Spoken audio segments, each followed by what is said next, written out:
Classic crypto bro jam right here. Classic. I woke up this morning and I was like, you know how you wake up sometimes and you just like go, you know what? I'm gonna open up that folder I haven't opened up since 2018. What's in that folder? I was like, oh shit, I forgot about this beat. This one slaps, and the other one too, the Big Shot remix. You can find those on my. I don't know if you can. Actually, I think these are on my SoundCloud. Let's see real quick before we start the show. What's up, y'all? This your boy Crypto Bruh, aka More World Peace to DJ / producer, coming back again with another video about the crypto world, mainly about Zen and how it plays its role in everything that we do. Damn, I ain't signed in. That's trip, but we don't need to sign in. More world peace. This one, this joint, if it's here, it might not be here anymore.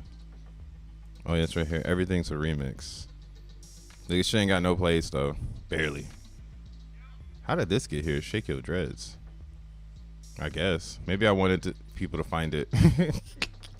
That's a kiki. That's how you do it. Yo, if you want to fucking stream this from 5 years ago, give me some plays. Here's the link.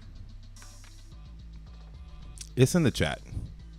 What's up, Rolando? What up, Mind, Body, and Crypto? What's up, Lita? Accumulation of assets to stake XN in full effect right now. Sol, XNM. Yeah, I'm saying, shake your grits. Nah, shake your dreads. It's an edit though. I don't know how it ended up on this, but yeah, I used to go by the DJ or the producer name Don B. What a time. This is the first rework I did, and then I got really inspired off of that shit. I did a rework 2. I think rework 2 is better than rework 1 though. You can decide.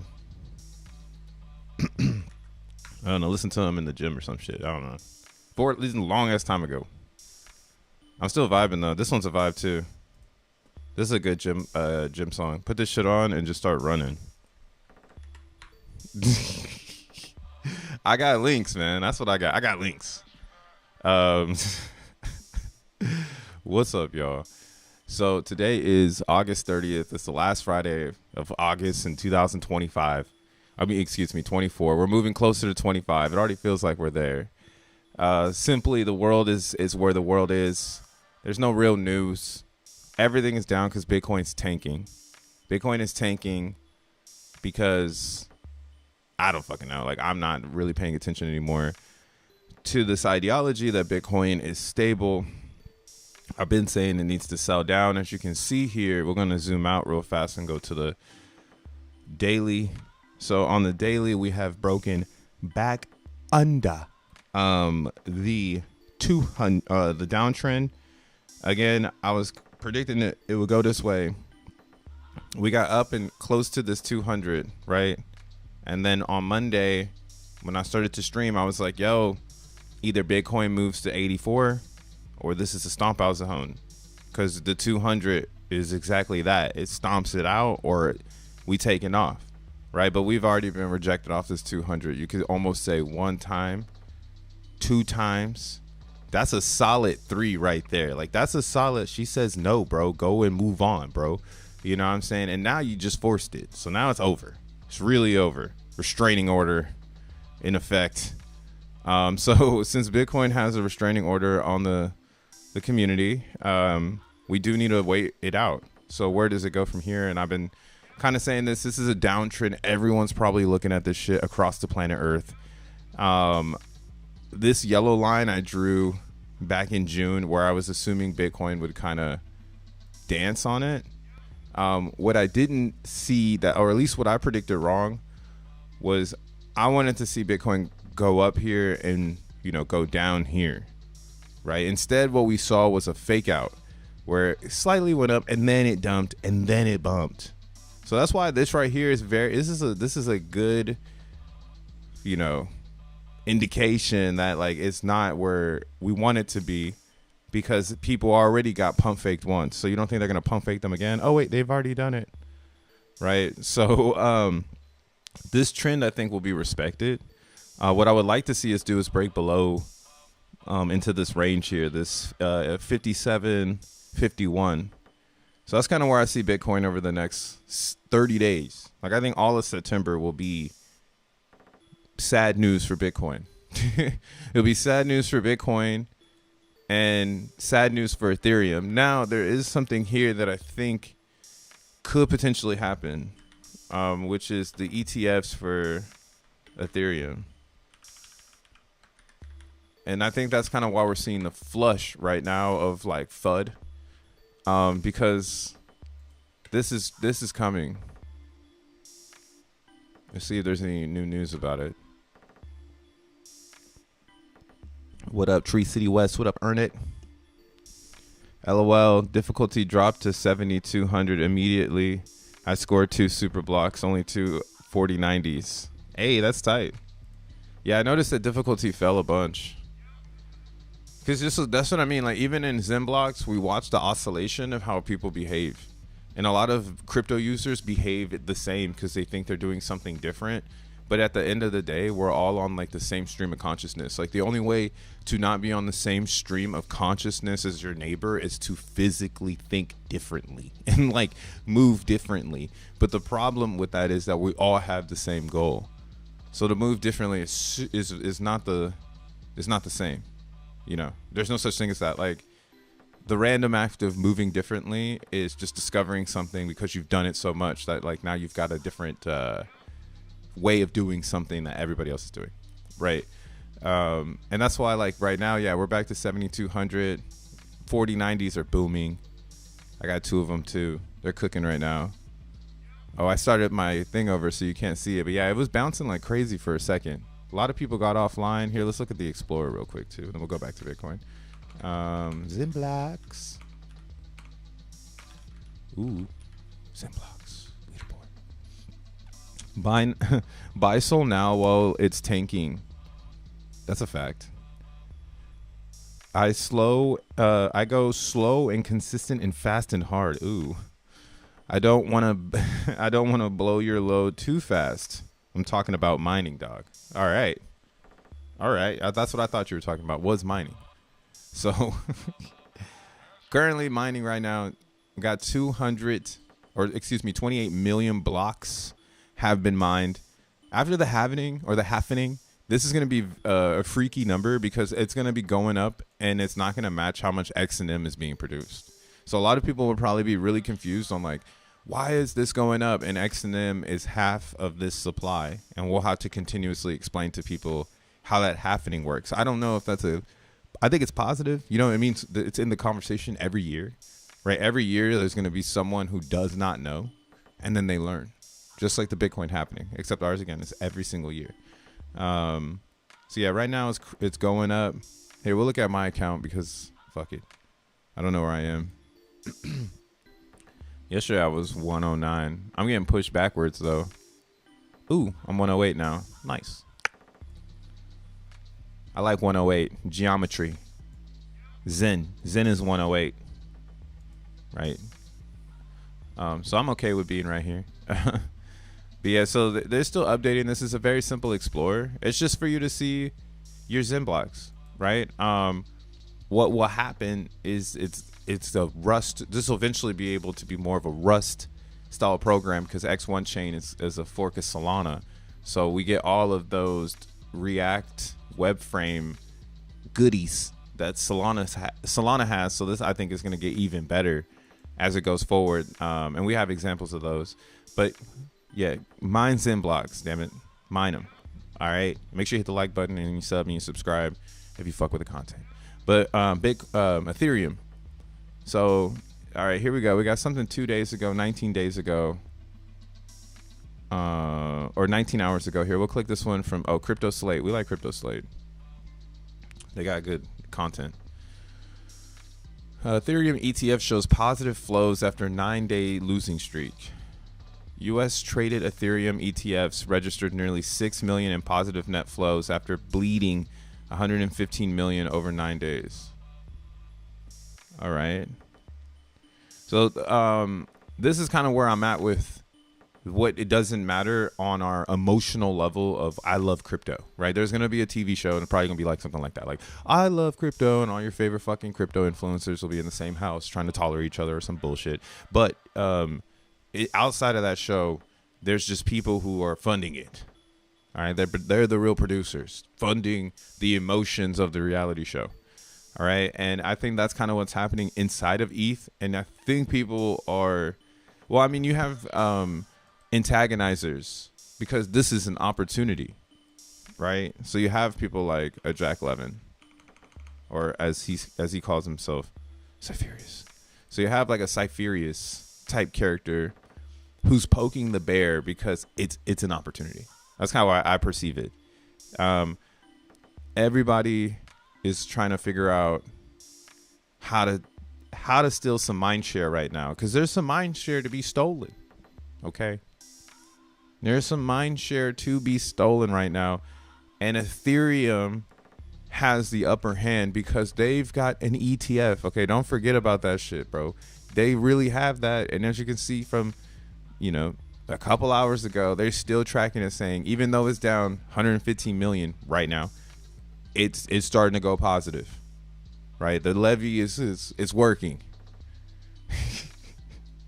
The levy is working. So I want to continue to see this.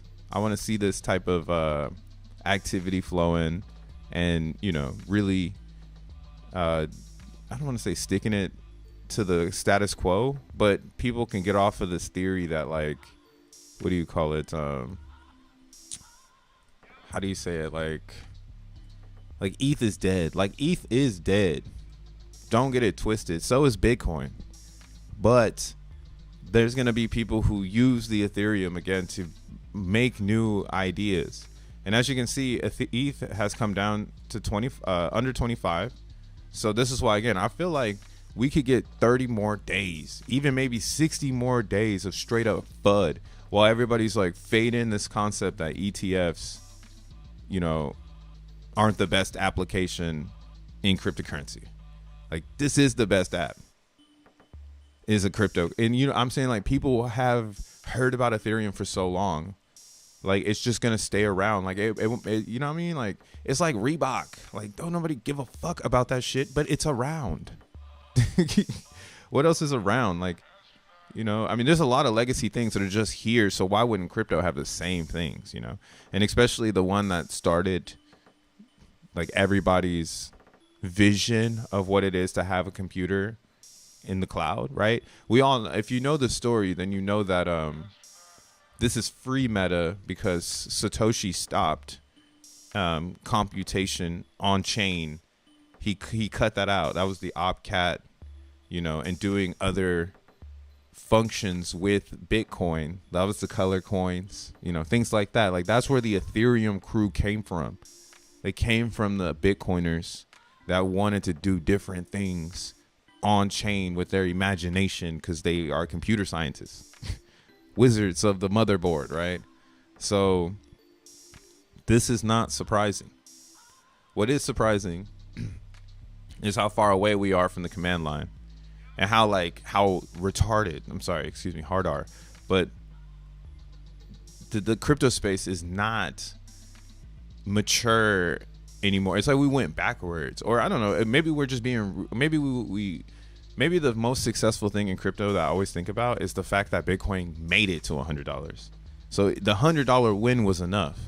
Remember, if you got into Bitcoin, the real winners in Bitcoin was anybody who got in when it was the beginning.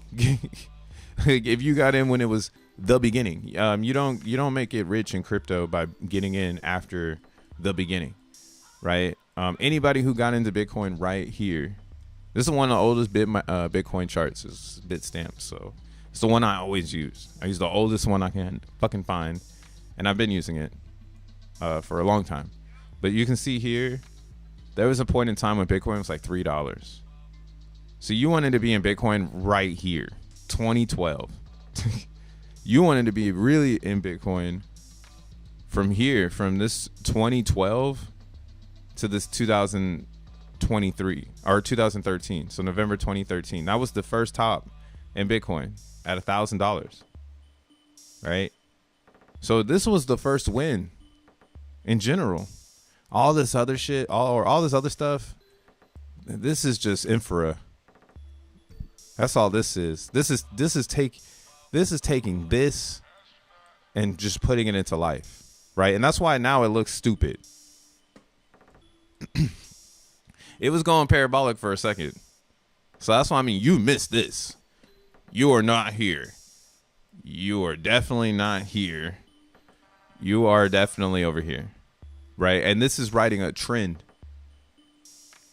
So this is kind of why I believe Bitcoin does need to settle and then march, right? And if it does that, I think we do see this again in Bitcoin, some sort of parabolic notion where everybody in the my theory is everyone in the world will be coming in.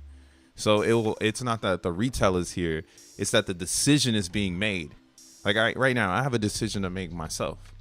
Do I take my checking and move into crypto at the lows?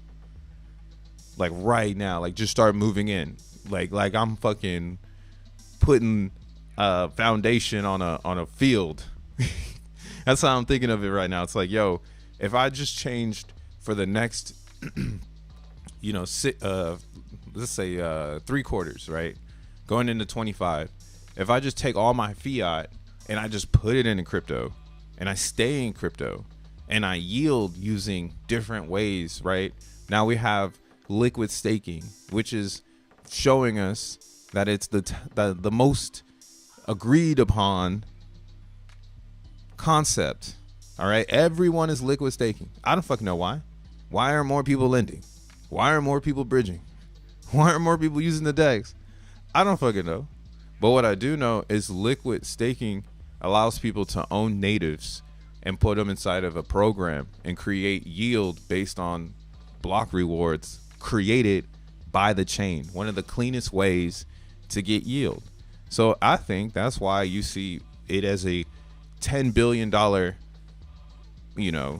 option more than the lending, where you see more people over there, because it's like, why would I want to lend my coins and maybe never get them back? And what if the program shuts down, right? That's the difference between lending and liquid staking. When you're liquid staking, you're staking to the chain. So the chain is giving you back your reward. And the only way to get rugged is if the chain rugs. That's why liquid staking is becoming popular on chains with no ideology of rugging, like a Solana or a fucking Ethereum, right? Or a Binance. Like Binance has no plans of rugging you, right? Even Coinbase has one. I saw theirs. They got the wrapped or CB ETH, and you can use this on Base now. So this is getting nuts. And yeah, this is where we are here. We're here now where we're locking our coins up on the chain. So this could potentially help us with a catalyst event to get Bitcoin out of this pre-quantum world, right? That's what I'm saying. Everybody's not here yet. There's not people saying, give me Bitcoin in their daily lives, right? That's when everybody's fucking late. When they really start paying people in Bitcoins, or they start paying people in stables because they've acquired enough stables to create their own little mini economy or something like that. But yeah, you see this thing is looking weird. I've seen doomsday analysts be like, yo, this is the top of Bitcoin. Like, this just going back to $1,000. I don't fucking know though. But yeah, I've seen, that's the doomsday analytics on Bitcoin. It's just going back to $1,000. Do you see how high it is? Any other asset that looked like this, where it was getting so tight onto the 200, people would yell, scam. I mean, even look at the RSI. Like the RSI on Bitcoin, when you look at a weekly chart, this shit look like it could take a dump, bruv. Right now, that'd be $3,800. Like, imagine if Bitcoin goes back to 3,800 to test the 2 and goes underneath it like it did to get oversold right here in 22. I mean, that would be bizarre. But I don't know what that would tell. Like, what is happening? You know, Bitcoin has survived multiple World War III actions and bombs actually hitting buildings and people dying and shit, and it's still going. So it ain't gonna be a war that takes Bitcoin out. You know what I'm saying? Its most recent plump in Bitcoin is based on one, Ethereum ETF speculation, and then two, Trump being pro Bitcoin, getting almost assassinated before speaking at the Bitcoin conference. Right? We're still on the high off of that July 27th event, which was a month ago. So again, I mean, I'm not calling doomsday, but it's sitting there right in front of our faces. Like, yeah, Bitcoin could easily pull back to 3,800, go underneath it for a little bit, and then, you know, start moving into a parabolic state where it's headed towards, you know, wherever it's going next. Like, I do think Bitcoin could be $500,000 if the world is participating. You know what I'm saying? Like, if the world participates, like, do you know how, like, I don't know how to make it up or whatever. I'm not the calculator man on that one, but like, yeah, like the market cap of the world coming into Bitcoin, it would just be crazy. You know, the banks are just banking. We tell them what to hold. If we had motherfucking diamonds and gold and shit, you know, we would hold that shit at the bank. I mean, some people still do that, you know, who keep their wealth like that. They'll put it in a bank vault, you know what I'm saying? But we don't do that anymore. It's a new world. Like, somebody's diamond might be a stupid picture that's on Ethereum. They don't need a real vault. They just need a place to say, hey, secure my private key. So, you know what I'm saying? So that's why, yeah, I just feel like the world isn't here yet. What a crazy 10,000x or 1,000x would it be if, you know, this $58,000 Bitcoin became $580,000 Bitcoin. Like, that's basically where we are with this at this point. In my personal opinion, it's either that or is nothing. Where we at with it?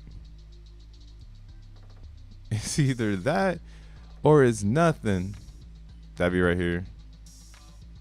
So I'm saying 1,000x. That's what I want to see. I want to see 1,000x on Bitcoin, and that'd be crazy because then everybody that's here right now, that's how early you are to, you know, I'm bringing it back. Still doing a Zen reset on the whole fucking crypto world. If you got into Bitcoin right now, just like they used to say, and you're trying to change your wealth or your family's projected livelihood because of unfortunate events, yeah, why aren't you out there screaming, go orange?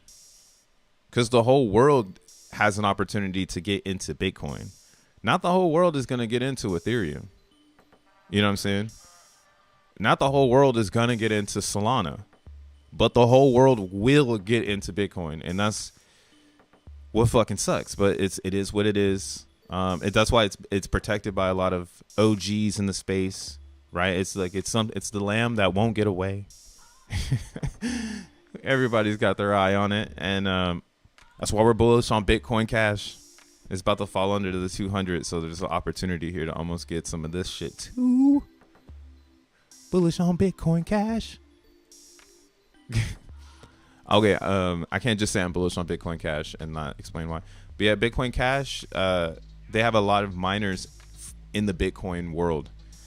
So this is like their way of exchange and their level of like vaulting. So some people, they mine Bitcoins and then put it in the Bitcoin Cash. So I'm like, yo, I want to participate in Bitcoin. Hey, this is almost like liquid staking for Bitcoin. Liquid staking for Bitcoin is Bitcoin Cash because the miners are going to keep this shit alive.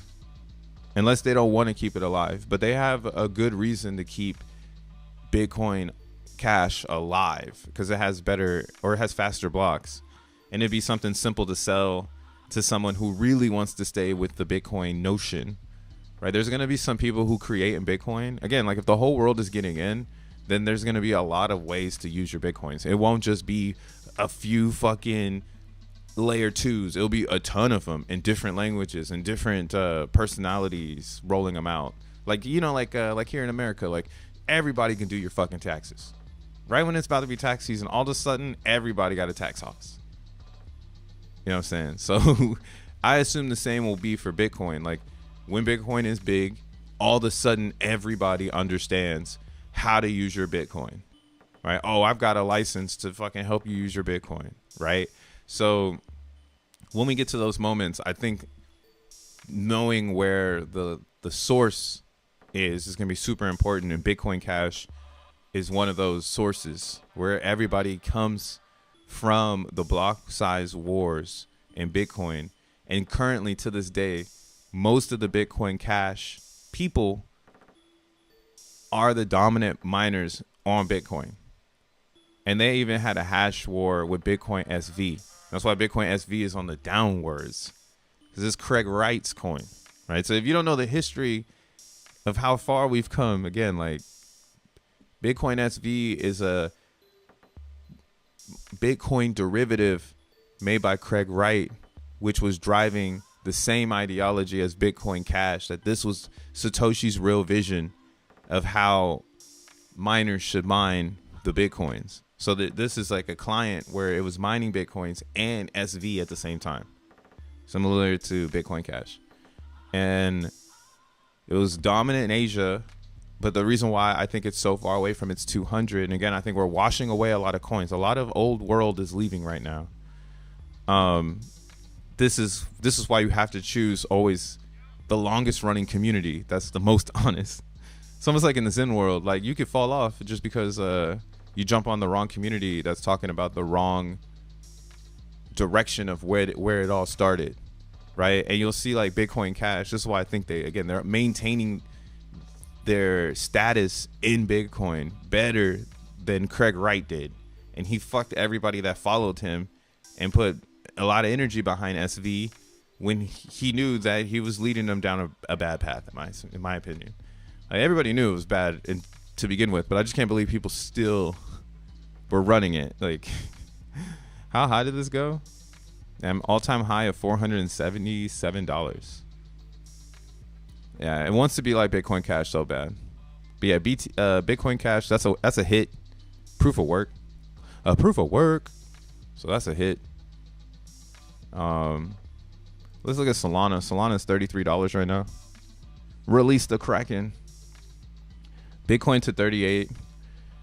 I would immediately buy 10.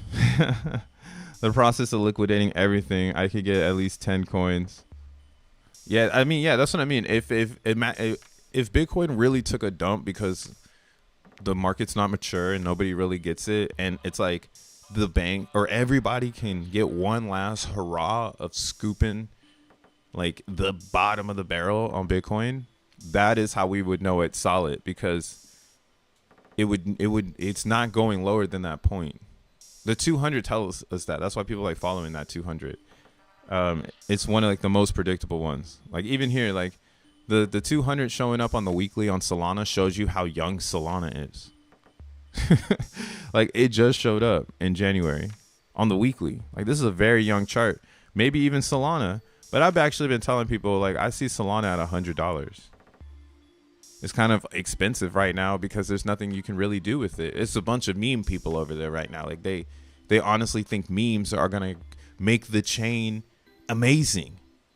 It's like, yo, you guys have the hottest technology, but you got like a frat house full of community members who just make jungle juice and have no sense of taste. And no offense to Solana, not to say that that's not a thing, but I don't think that makes the future of crypto. I think the future of crypto, again, is behind point of sale and a barter of exchange based on the store value. And I think, again, systems such as blockchains are the data point or the data entry areas for this world of storage of value. Like it needs to live inside of a blockchain that's robust, so that blockchain can perform instantaneous or finite everything. Everything needs to be at the speed of light. You know what I'm saying? Like right now, I click a button. If my processor was faster and I wasn't running all this stuff, speed of light processing, right? And then you always have latency based on different checkpoints, like a Wi-Fi signal or a Wi-Fi radio. And that's why in BlackRock, that's why in blockchain, right? BlackRock owns Bitcoins, basically their chain. But yeah, like in blockchain, we need speed because we're going to be relaying so much live information that could be the difference between someone seeing something and responding, or someone seeing something and blaming. You know, it's called the customer UX. So like, you really want to make sure that user experience doesn't give a reason for someone to blame the system. That's why I fuck with X1, bro. I fuck with Solana. I fuck with Ethereum. Everybody's pushed the bar on this. Bitcoin has not, because again, it's not that. It's exactly as I said. It's the store value. They wanted nothing more than send a Bitcoin to Sally and document the transaction. And then Sally, you can send it back to me, document the transaction. And then, hey, if Bob is sending to Bob, and Bill is sending to Bob, and Jan is sending to Bob, and I'm still trying to send to Sally, but I got 4 other fucking transactions on the chain with me, I might need to add some fuel, some extra Bitcoins to my transactions so that it goes through, right? So that's what Bitcoin's for. We're building on top of that shit right now. And yeah, I'm still thinking, yeah, we got a good chance for a healthy pullback here. Tron holding 16 cents, hodling it. Tone, slow death. Look at Sony getting above its 200 off of the release of their blockchain. The easiest trade ever for whoever was doing this. Jeez, so easy. That was so easy. They literally announced it. See, blockchains are gonna pump charts, bro. Wait till Sony go and tells all their board members, yo, we said blockchain. We didn't even do anything. It's not even something that's public. It's for us. And it pumped the chart. It's amazing. Aren't you expecting the same dump as Pulse-Chain at launch where everybody sells? Nah, Pulse-Chain was a very bad Pulse-Chain was a horrible chain launch. Like if you were watching like me, like I didn't have any stake in it. So I'm looking from the outside and it was horrible. Like some people didn't even have their points right. I had deposited some TRX and my points were all fucked up too. I gave up on that shit. But that's why I like Zen so much when it first rolled out, because it to me solved the point problem in Pulse-Chain. And that's why Pulse-Chain dumped.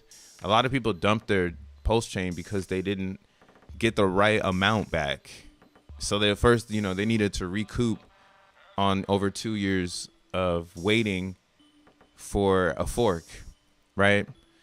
And again, you can't really compare Pulse-Chain release to X1 release, because X1 release is like think of it as like we're on a boat right now and we got like the sickest bait and we're about to cast it like out into the ocean to catch the Kraken, right? So unlike Pulse-Chain, like Pulse-Chain basically used one way of getting people in, which was you're gonna get the biggest airdrop.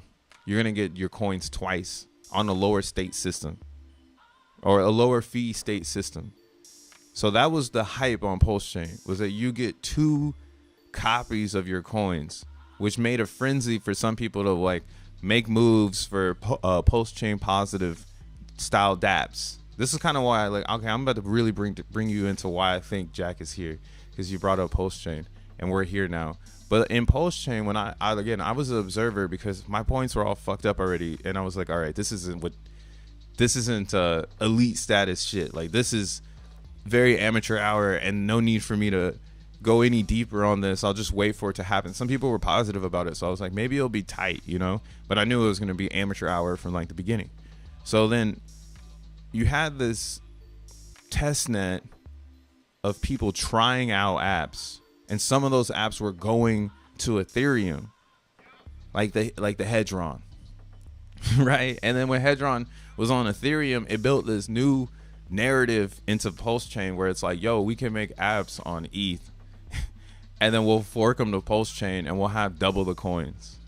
And then that's where you started to get a lot of advertisement for this like extra platform concept, where it's like, oh, you should go and do a sacrifice on testnet, or you know what I mean, like you should you should do these things to get ahead of the curve for when we release Pulse Chain. Like, I couldn't believe people were like really catching on to this.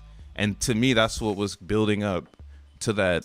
We're getting ready to, like, we gotta, recoup on something. So that's what you get. You get a ton of people with the same agenda, which was, we're gonna double our coins up and then dump them, and it just catastrophically makes that happen. So in Zen, I don't feel as if we have that type of sell pressure.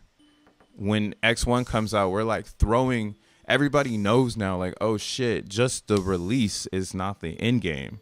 There are a few, very short-term thinkers who just, I don't know why they think so short all the time, but they think very short, and I don't know. They think it's just going to fall out the sky and just blow up like a pumpkin that hits the ground, right? But in actuality, the network that is being built right now is something to be tested for the next 10 years, in my opinion, right? It's like a Bitcoin. It's like an Ethereum. It's like a Bitcoin Cash. It's like a Solana, right? It's not something like a Pulse Chain, like a Bitcoin SV, like a Litecoin, right? Like a Tron. Like Justin Sun sold all of his Tron one time and then bought it back. I forgot when he did it.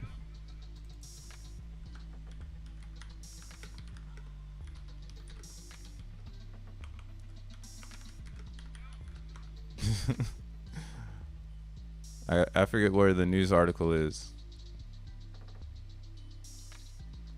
I don't think we'll be able to find that one. I should have saved it. Oh, damn, never mind. They got it on the wiki. Commissions and unregistered in the selling of promotion of da-da-da-da-da. I don't know. I don't know. I gotta figure it out. And there's an SEC case on them though from 23. Jesus.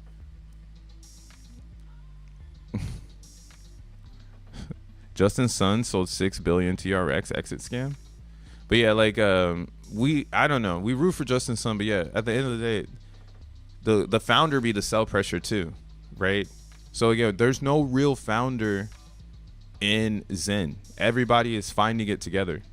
So to think again that it just dumps on takeoff is I think not understanding how much networking and organization and development. It's almost like being ignorant to the last like year of hard development.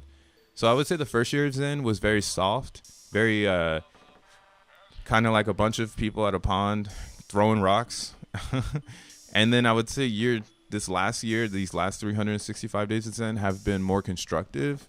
The research and the meeting of the minds have definitely been high level, and expanding upon rather than just kind of staying consolidated in whatever today's world is. Like, we've had a very explorational journey of like, what is crypto? And again, we've been testing a bunch of blockchains, and it is fun to also go behind the scenes of chains that are working. And like, now we have such a in-depth behind the scenes that we go to spaces where I feel like if I didn't take this journey, I would just be the other person listening to the panel, right? Instead, I'm actually judging the panel. I'm like, yo, these people are these people are basically shilling, but they're just using elite language to beat around the bush of a specific matter. And I mean, we all do it, but I don't know what the fucking term is in grammar, you know what I'm saying? But like, that's what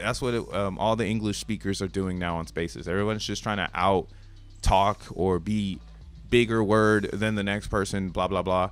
And that's why, again, I think X1, we simplified everything, and the sell pressure really is on those that don't understand. So there was another good thing in learning curve in Hex that is good to take away. See, they did it right the first time. When they did the very first, well, I don't know who did it, It could have been Richard Hart, but I've heard stories where like Richard Hart is just the fall guy. And you've probably heard it too. So he could just be the fall guy, and there's a, you know, this was all again like planned, and that's why it's not working out as well as it should work out, because it's too planned. And I would attest to that, because Zen is not planned at all. There's nothing about Zen that's planned. The only thing that's planned is the fact that life continues. That is, I mean, you can't be mad that, or this is something I've discovered from Zen, that I would say, if you're making your own cryptocurrency, attach it to the calendar. Give it a birthday. Make people celebrate that shit in IRL so that it has a presence in reality, right? Like, that's one of Zen's strongest traits. It's the fact you have to go back and mint the Zen, right? You have to go back and actually do an action to get it 400 something days later. And if you forget, you forget. But if you remember, you get the Zen, and you're on the calendar. You can put it to your calendar. You can sit down, eat dinner with your family and shit. My Zen's coming in 400 days. Right? Every other type of crypto doesn't really have that. That's why I liked Hex too. But again, Hex was manipulative because it was a 15-year concept where no one should ever do anything like that, and at all. Like, why are you doing 15 years of something that you don't understand? You know, like, you should be doing that with like JP Morgan and dipping your toes in with like an insured bank. You know what I'm saying? Not with like a full-blown security, bruv. But yeah, like, we weren't thinking like that, you know, in 2019. It was really some DeFi shit, as if DeFi was just gonna roll in. I look back now at like all of that stuff, and again, it was a immature DeFi market, and now it's much more mature, and Zen is a reflection of our maturity.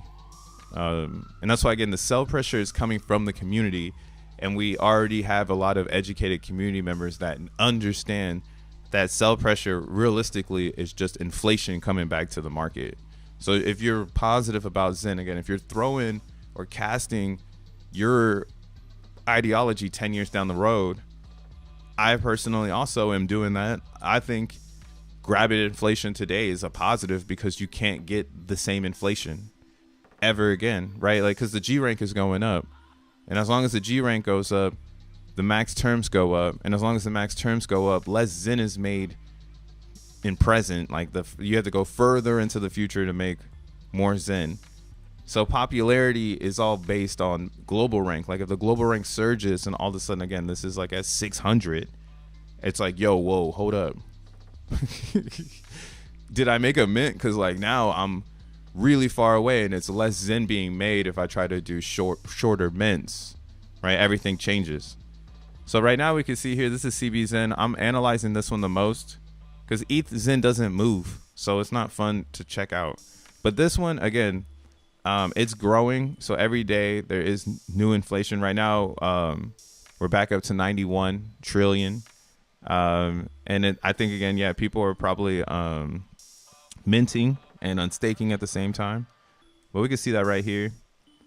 So what would be amazing to see in the study right now on this, like, this concept that I have, where it doesn't matter that the liquid or that the staked, how do you say this? Like, to me, it doesn't matter that total supply is total supply. We want inflation, so we want this to go up because that's our economy. Like, we want our economy to grow.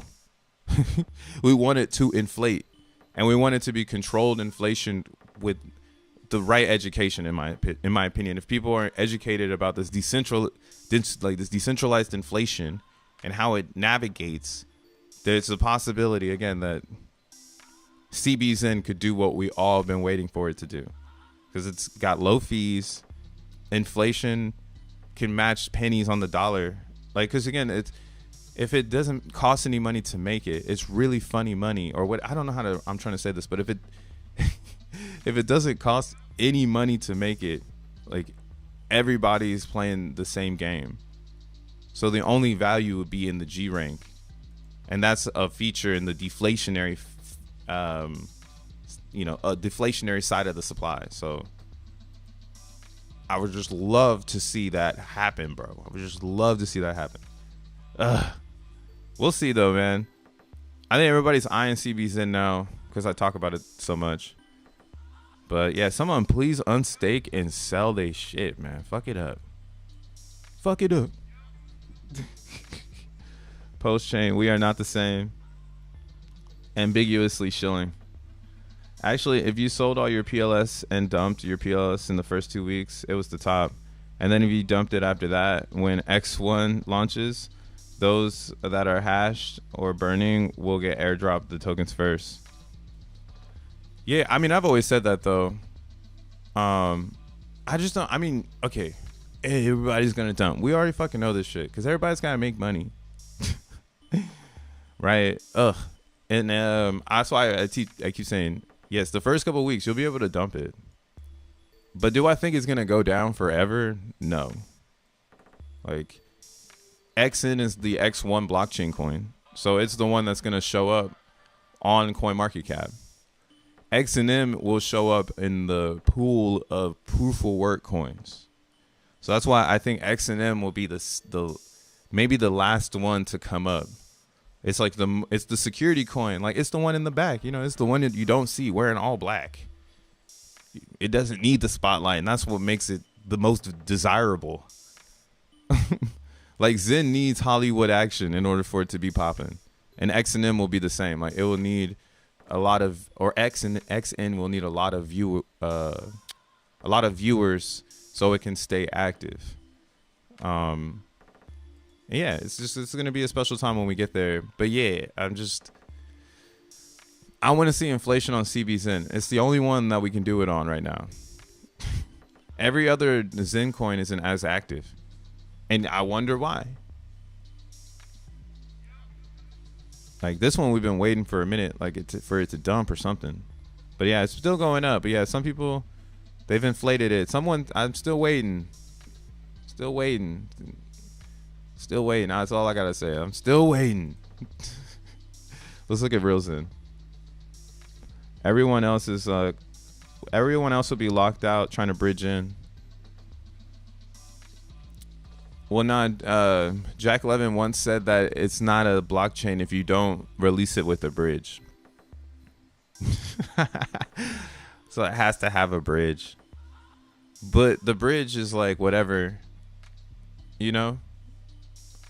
That's like, the bridge to me is such a like post-quantum crypto experience. Because it's like, oh, we got to make sure we get the bridge. You know, we got to get the money over here. But the special thing about X1 that I personally think people will find value in is that you can burn coins, and that's the bridge. Or you can stake coins, and that's the bridge. Because that's really what we're doing. I think we're changing the way we think of bridging in crypto. Because why do I need to flip my coins all the time? Like, why aren't we just keeping the value on one side and moving it to the next in the form of participation, right? Again, that's why I'm like, yo, in X1, I feel it is a really public, decentralized chain. Like, people will be able to spin this up and explore with it. And that's, I think, also very important. When you think of computer science and you think of, like, let's say like Linux started as just an idea, and then the guy who founded it had an email list of people, and they were like, you should push this to everybody. This is tight. Like, you should push this kernel to the world. And then he was bashful about it. He was like, I don't think everybody will like this shit. And then he just did it. And then JL was one of those people in the 90s that picked up Linux when it got pushed to the masses, and people could start manipulating the kernel and doing their own development on it and spinning up their own Linuxes. And now we got tons of Linux distros, right? That's an old research clip that I did on Bitcoin. And that's why I'm like, oh, Bitcoin is our Linux. And Zen is like a distro of Bitcoin, because we'll never be Bitcoin. Like, no coin will ever be Bitcoin. It will always be Bitcoin, right? The coolest thing about Zen is it starts with an X. All right. That's a big thing in tech. You don't want the X at the end. You want it at the beginning. Maybe in the middle. Middle's all right.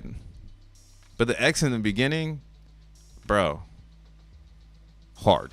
All right, I thought it was stupid, and that's why I was, I thought it was, that's why it's better, because I thought it was stupid when it first came out. So everything about Zen is right.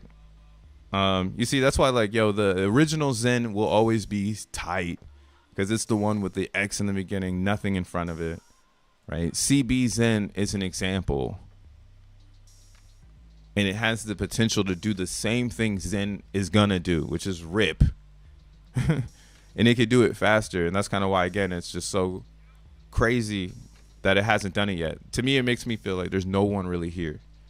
Like, everyone's in a silo on Twitter. Like, in everyone respective camp. Like, and then everyone wants to apply their camp to my camp. It's like, yo, I don't think we're gonna, if like there's no one here, right? But like on our where's that shit at? No one's here, but in the miner there's 485 people. Let's see if we can see how many people are mining Caspa.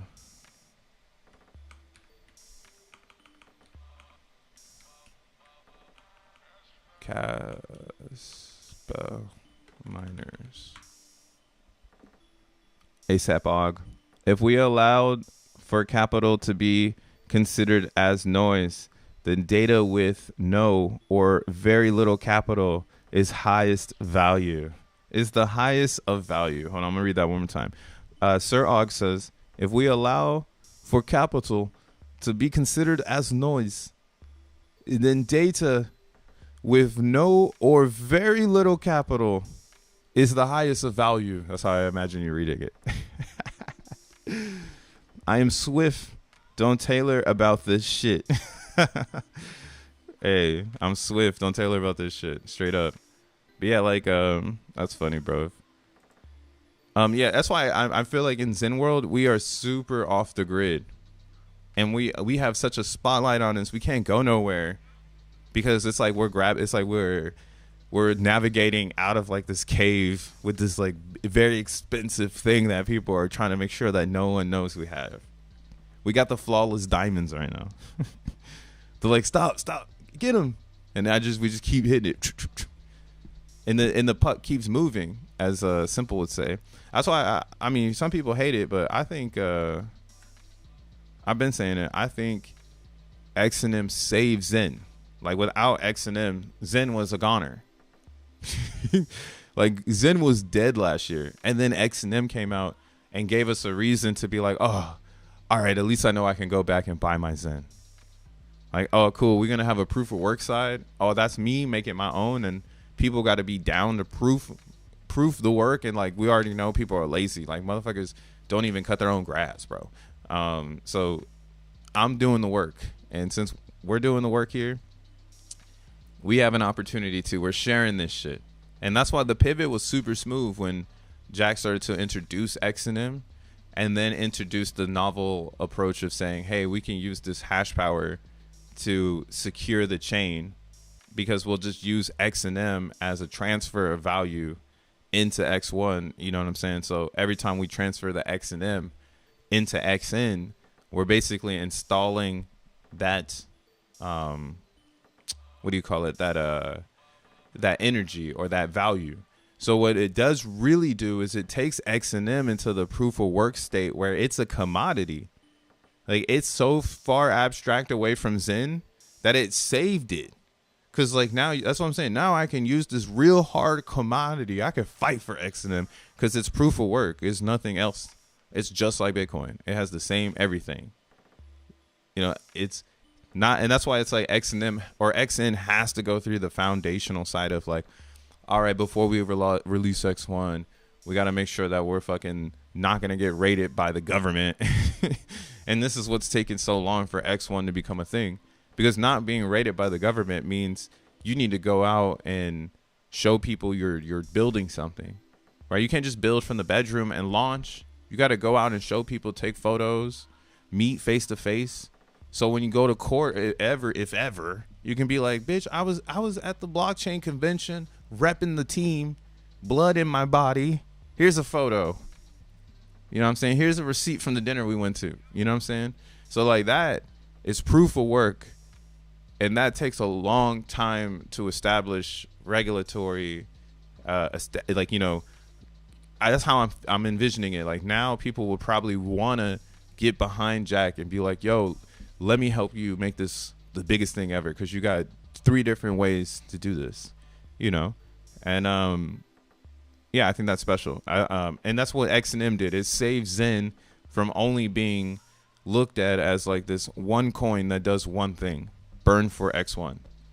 Right now it's like, oh shit, that's our little brother. We got to make sure that Zen, you know, can grow up to be a nice Chad. It could be the Chad it always wanted to be on the, you know, and XNM is the one that's going to lead the way on that, because there's no way you're knocking that frame down. Because if you try it, we're just going to get it back. Right? The only way to knock down the frame of XN, so here's how it works. Actually, I once upon a time ago made a thing. Let me see if I can find it real quick. Let me see. It might not exist anymore. Let's see. We'll let it load up. 70K difficulty, says the simps. Simple waters. What up, Quantum? What it do? Moving all my fiat right now is a god candle move. For real. Yo, for real. What's up, y'all? Make sure you hit the like button if you're chilling. You're vibing out. If you're on Twitter right now watching this because it's ad free, come over to YouTube and say hello. We're hanging out, macking. And yeah, it's still Zen reset time. And again, this was, yo, look at, see, yeah, down to 70. So people are turning their servers off already. I don't give a fuck. See, it's always going to be people hungry to make profit.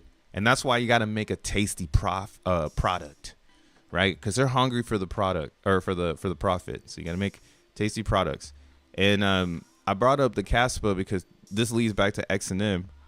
Caspa is proof of work, right? This is their S curve or whatever the fuck, their emission schedule. So right now, you know, $4 billion market cap. These are all their mining pools. And then these are their mining resources. Here, let's put up the calculator. Here, let's look at this stuff. Let's get online. Calculate net cost, profitability, and mining rate. Click to insert current value. Okay. Rewards per block. What did it say? It's 92.50. And their network hash right now is pretty high. Terahashes. I don't really know what ours is. Our difficulty started at 10K and it goes up from there. Or it goes down based on difficulty. Or, you know, or like based on power. Like it could be lower than that if it's a whole bunch of CPUs mining. As soon as the GPUs came online, it just soared past that shit like that. And now it's been maintained above. I would say it's been roughly around 70,000. Like this is where we've been. It just shot up to 80 for a little bit, and now it's back down to 70 because it's the end of the week. Some people only have 7 days of mining. You know, they're not mining all the time like some of us.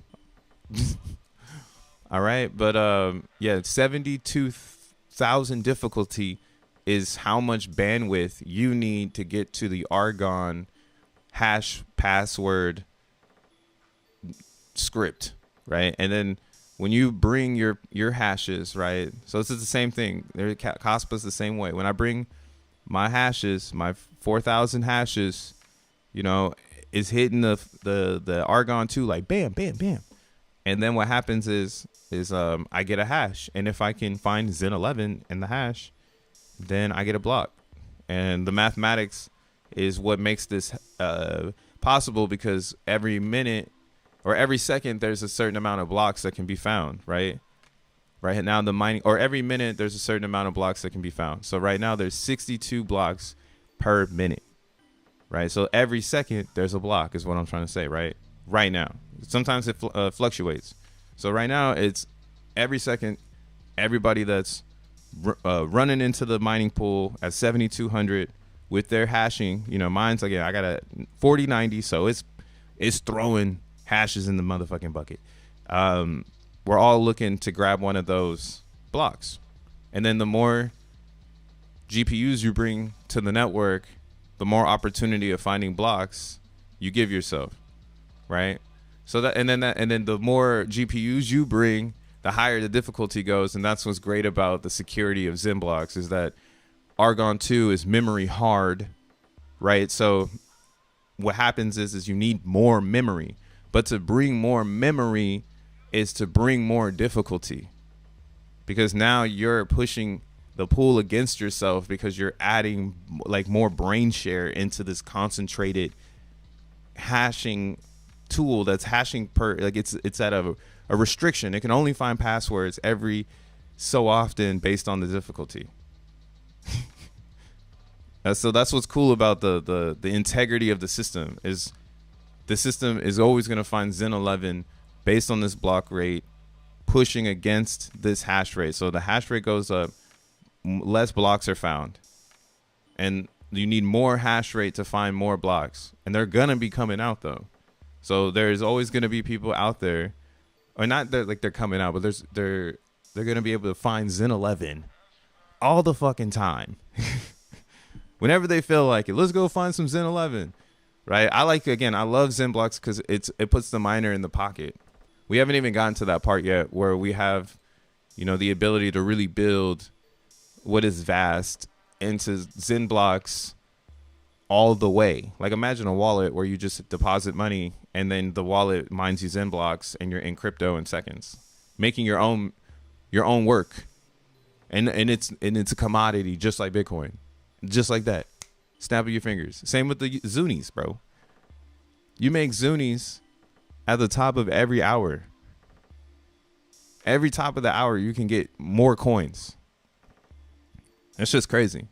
Like if there was people who just made an economy off of accepting Zunies, it's possible. It's like taking, I think it's Zunicorns on, or Zunies, excuse me, on XENBLOCKs. I think of those as like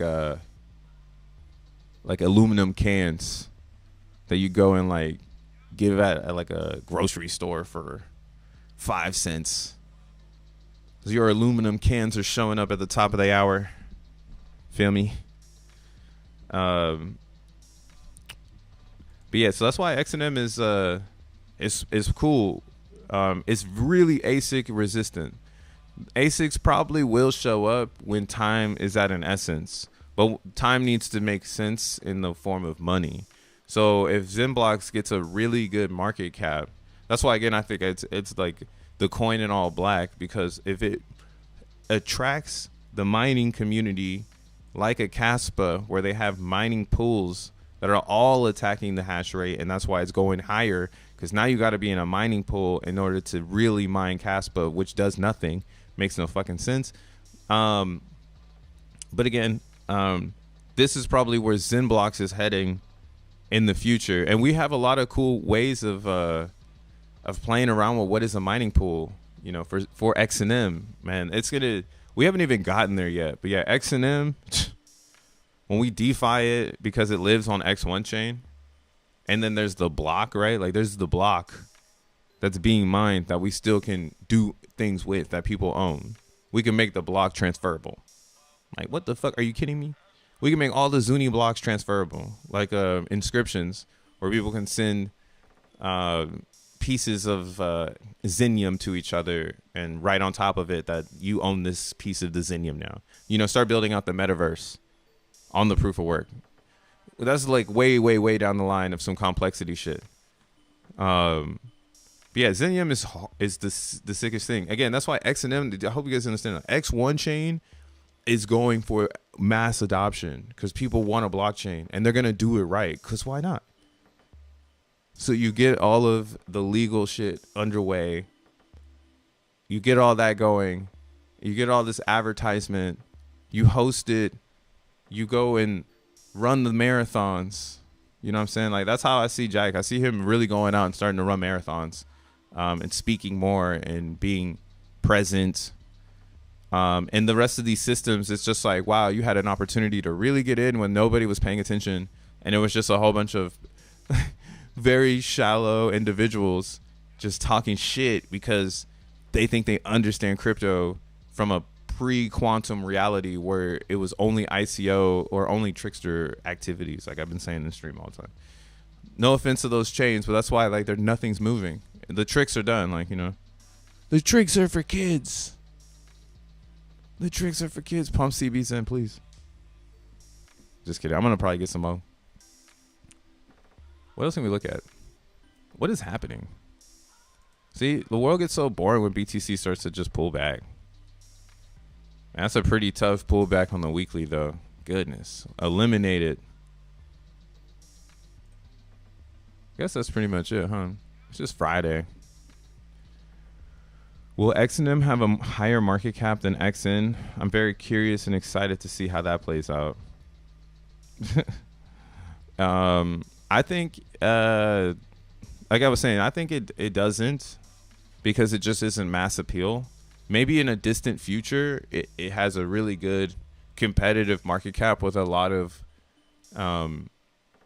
proof of work, you know, people.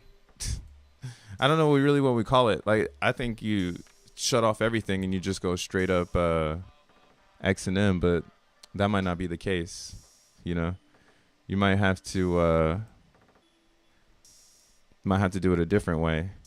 So you'll see that here, like 4 billion just in Caspa, and they already have 24 billion in circulation. They have 24 billion CAS in circulation.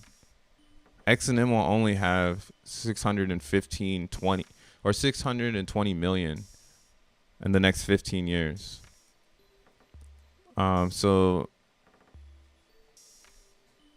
if I have,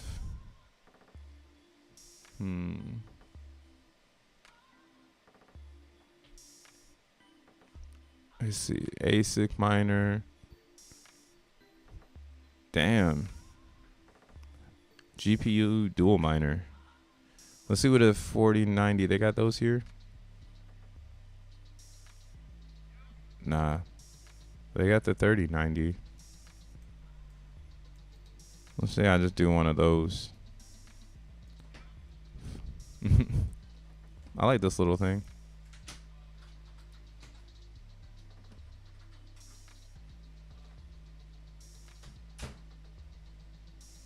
Oh shit. Hold up. Let him.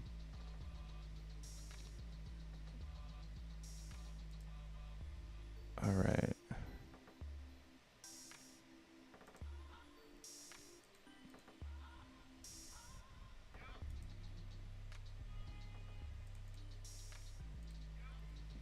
$300 amps. Damn, I don't know. I'm just gonna say, hopefully it's just, I think in my real world it's like, actually I don't fucking know. I'm just gonna say 16. What is this gonna say?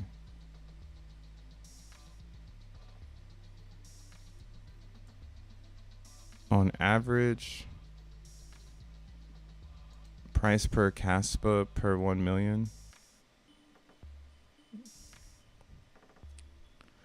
So my daily profit would be negative $1.30. I'm instantly in the negative doing one GPU. On average, yeah, that shit's bad. Damn, that sucks. So, I mean, this is where I think XNM really answers a lot of the questions that people have in proof of work world. What is, and I mean, I might be tripping because people have talked about it. They've talked about making ASIC miners and just joking. But the thing is you have to make a chip or like a board. And the board is where the money goes. That's why like a lot of these miners, I think it is true. Like there's a monopoly happening in the mining world too, because they want these expensive miners that they've created to work with certain types of coins. Just like my little tinfoil hat theory. And like Bitmain is like one of those, you know. And then you have these other ones that like show up. I'm talking shit right now. But yeah, look at this shit. $4,000. Or is that 4,000? It says 4.4, so it's probably not $4,000. Yeah, it's probably this. It's probably 42,000. For a Caspa miner, that's crazy. So, I mean, do I think crypto world needs to function on like I don't know I don't know like all the like the fucking backgrounds and shit, like why this needs to be like the way it is, you know. I just know that it needs really smart chip set so that it can hash as easy as it possibly can, right? And I think that that is a positive in the creation of chips, but I think it's a net negative in this ideology that like you have one machine to do one thing. And this is why XNM I feel like is a more flexible proof of work coin, because you are securing the network and you can simply get this down to someone else having a farm full of GPUs and selling their GPU farm to people looking to mine XNM or fuel the electricity, right? The human does it in the form of fiat, though. New economy has been born. You have $5, you give it to someone, they give you a few blocks. I don't know how many blocks you can get in that $5, depending on how much power you can get access to. Power or access and power in XNM is going here to Vast and putting this shit to 12 and checking off unverified machines, and then grabbing one of these and holding on for dear life. So let's set one up. That XNM capped at 615 million is wild. Bro, did you scoop the xeNFTs for CBZen? I did. I bought a few of them. I'm still buying them, but somebody was able to make them. See, the reason why I'm bullish on those oh man, I'm all over the place with it. But yeah, I'm bullish on those. There's a lot. Someone's selling a bunch of them. And all of those xeNFTs are 155, and now base is capped. They basically stopped it where you can't make more than 100 VMUs per Zen mint. So getting those extra VMUs, that's like inflation. So I'm buying that shit because I think CBZen is going to be sick, and I want to have a power position in a few years from now. I don't really care so much about right now, but like in 2 to 3 years from now, having the right position in CBZen, again, that could be just as life-changing as being in Zen position as well. Same with the rest of the Zens, but I just know, again, CBZen is connected to base and its ideologies, and maybe it just needs a spokesperson in that reality over there in base world. So shout out CBZen. But yeah, man, go scoop some of those. Scoop them. So right now, though, you see like this deep learning score, this shit is all bad. Bad. Because the intuitive thing would be not to do it this way and get 4090s. So the ridiculous thing would be to do this. I've seen people do this one though. They'll put all the money on the line. They'll throw $100 in, and then they'll just get this one right here. 14 4090s and just let it run, because that shit just starts printing XNM right now.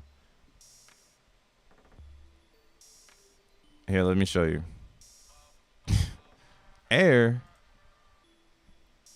How dare. Oh, they have one here though. $5.60. Jesus. That's so expensive. Rent it. Let's do it. If you go into my description, you can get the same layout.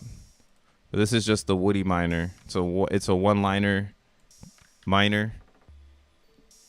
That's why I'm like, yo, we're just steps away from us building an app for this. We just haven't done it yet. We ain't got no capital. Win grant money. Yo, Jack, win grant money. That's what I'm trying to ask. I even asked Zinsu that. I was like, y'all trying to build grants or what, man? Damn. It's out here starving, bruh. I'm doing it for the higher cause. All right. It's coming to life. Get them while they're hot. Yeah, see, a lot of people are going to sleep on XNM. And then in about a year or so from now, when you have to really mine for them, like that's what I'm saying. If you learn how it works now, you'll get ahead of everybody. And in the future, you're going to need to know that the difficulty is pushing against you. So you're better off with like not getting a data farm. But that's where it's going to go to, in my opinion. I think people will be doing multiple things in Zen world, right? They'll be securing X1 chain and selling X1 validator space, right? They'll be securing XENBLOCKs because like it'll be part of the infrastructure of the data center. Because it's like, yo, why not even secure XENBLOCKs, and then why not even, you know, secure other mining profile things that come from XENBLOCKs? Because there might be bigger brains that show up and say, hey, we can use this technology in other ways too, than just like how they thought they could use it for securing X1. Like, this is valuable compute that we can use as a verification system for proofs. Like, that's where it would get pretty nuts. And that would also increase the difficulty, which would secure X1 chain, because XENBLOCKs would go up, and every time you sell your XENBLOCK into, or your XNM into, or like you transfer it, excuse me, into XN, it will pump the XN price. That's why, like, it's gonna be funny watching people transfer. Like, you don't want to transfer your XENBLOCKs out because you won't be able to get them back at the same rate.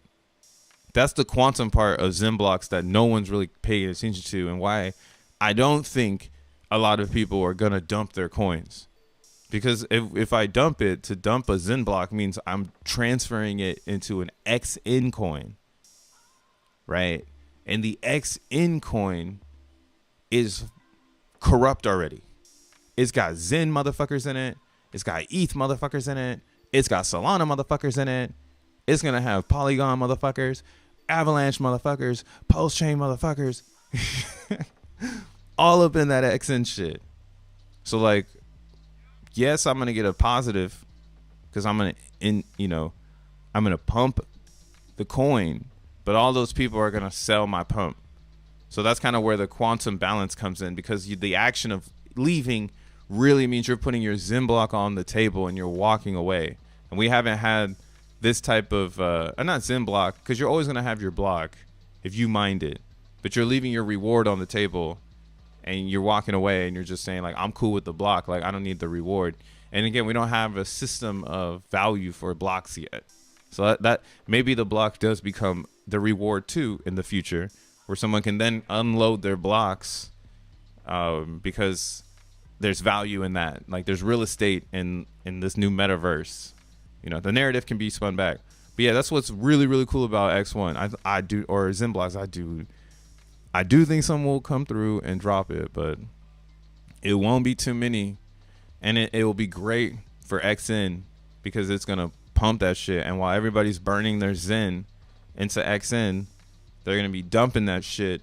And then that's kind of why, again, the mind game you're going to have to play with yourself to get in the middle of that chaos of XN having just like everyone trying to get their money back or whatever they talk about out there in the other world.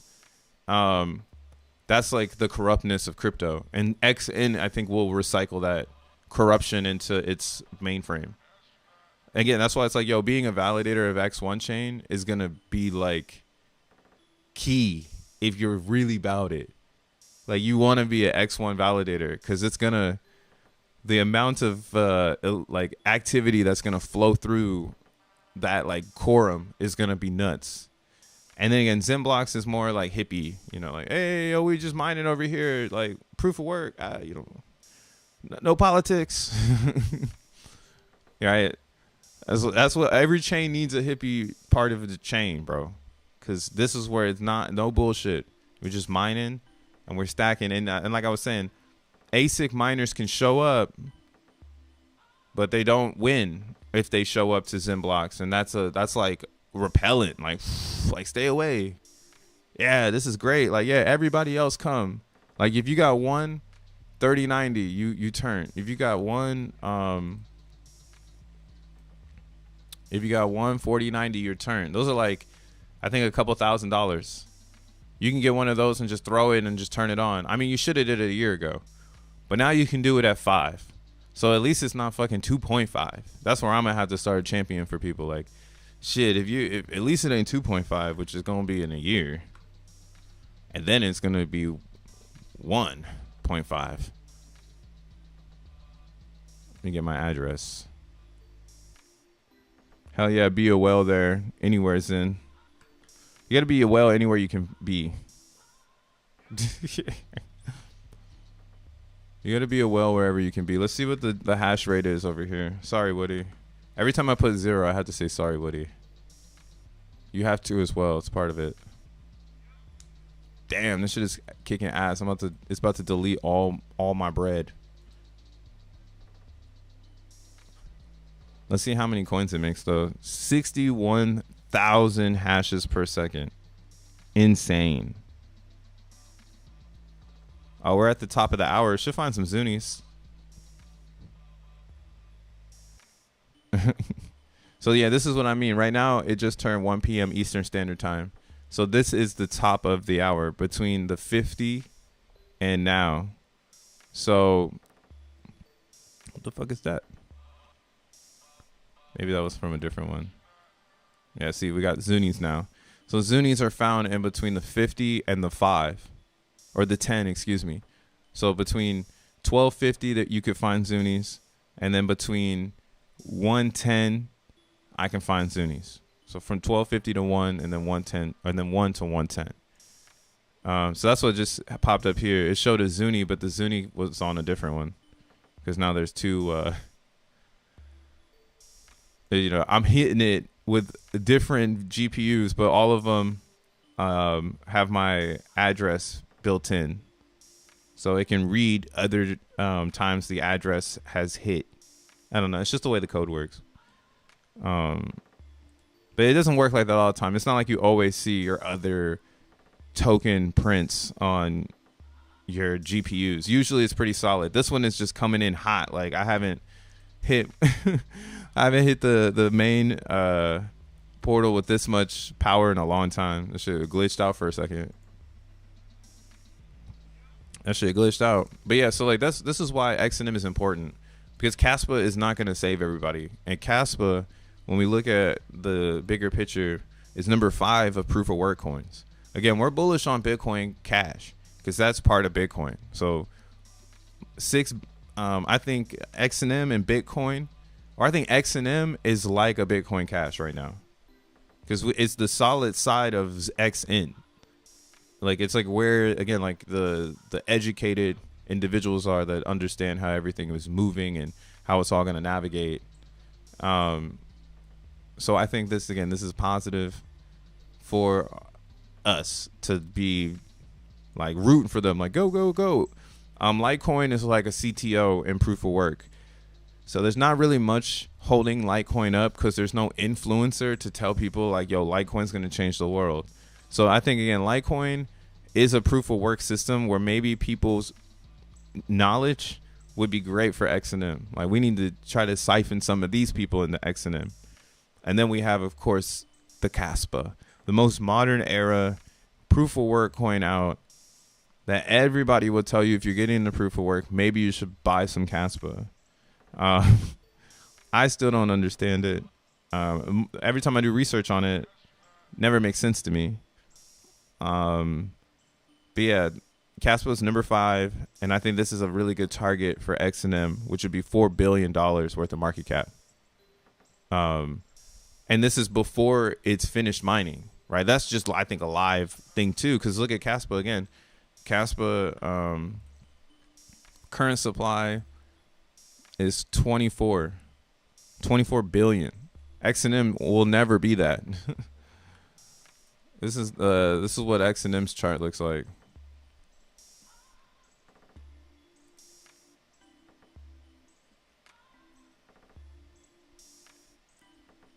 Yeah. Never that. 100 or 631 possibly. But in the first 10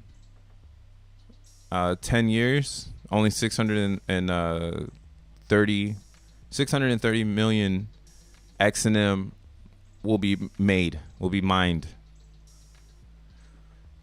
Yeah, assuming mining speed is 1 block per second. So again, please sell your XNM when transfers open. Do the most unquantum thing you could do. All this time we've been talking about being quantum, and the XNM transfers open on X1 chain, and you instantly pump XN just for that shit to dump, and you're like, oh my god. I mean, you'll probably do both though. That's what I mean. The exit on X1 is a hard exit. It's not like your average exit. So every other coin up until this point hasn't developed systems to absorb sell pressure. They're usually, again, they're selling the reward on the open market. That is so backwards. It's like they put the treasure on the DEX so everybody can take a piece of the treasure. That's Bitcoin right now. And right now you can still get it, but yeah, when it 10x's and it's at 500 or 1,000x's, excuse me, and it's at $500 million or $500,000 a Bitcoin.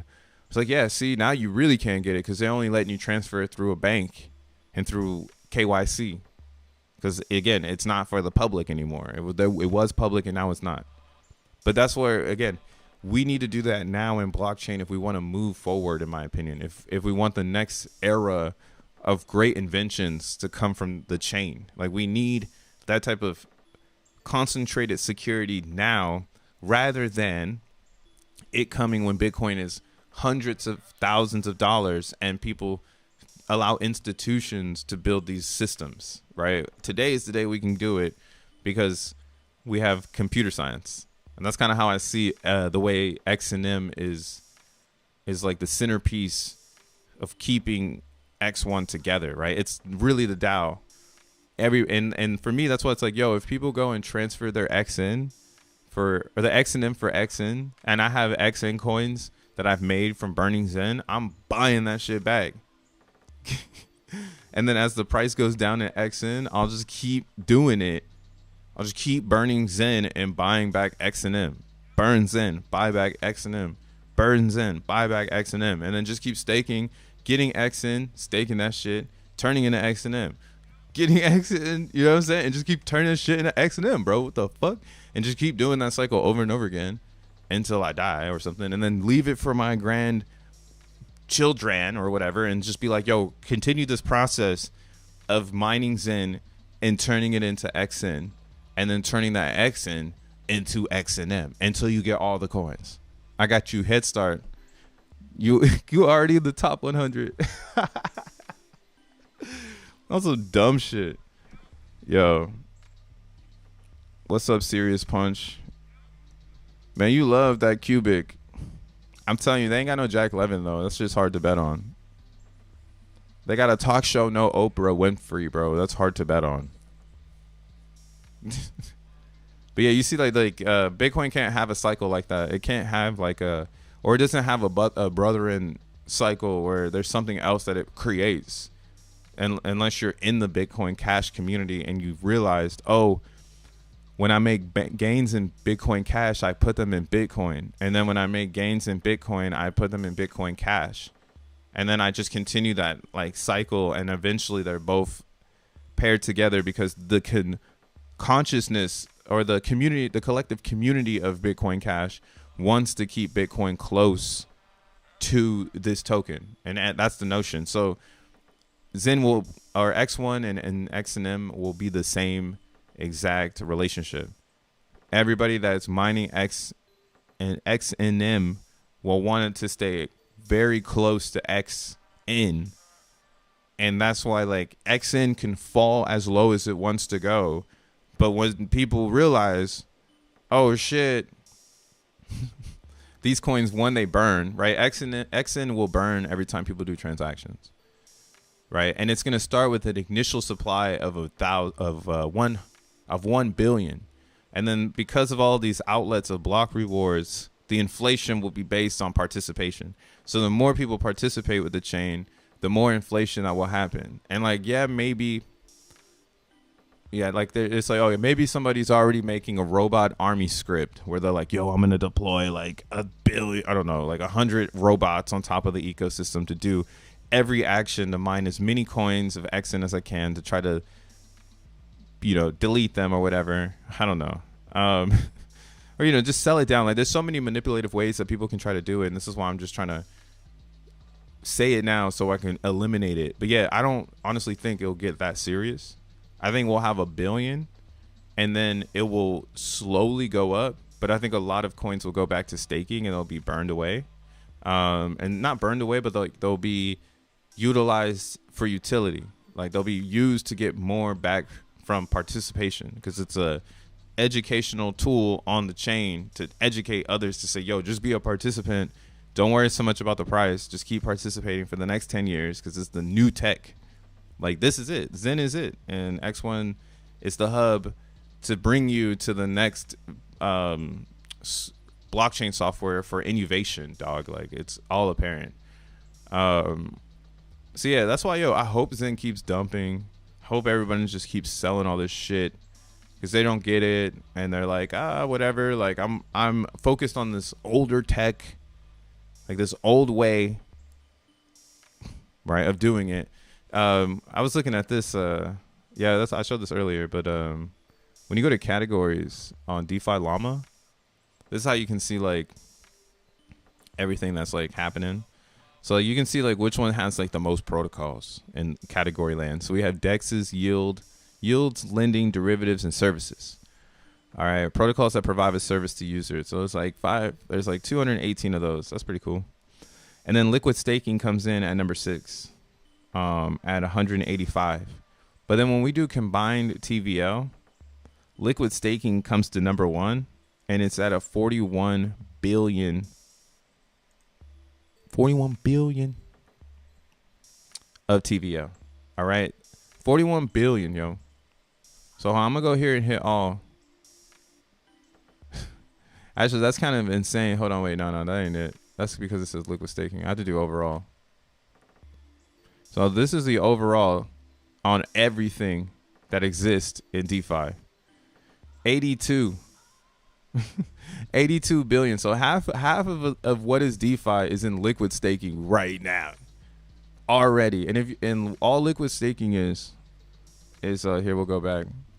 It's just you taking the native coin and putting it into a program. So like we have Lido. We'll go to their site real quick. My favorite that I'm doing on Solana right now.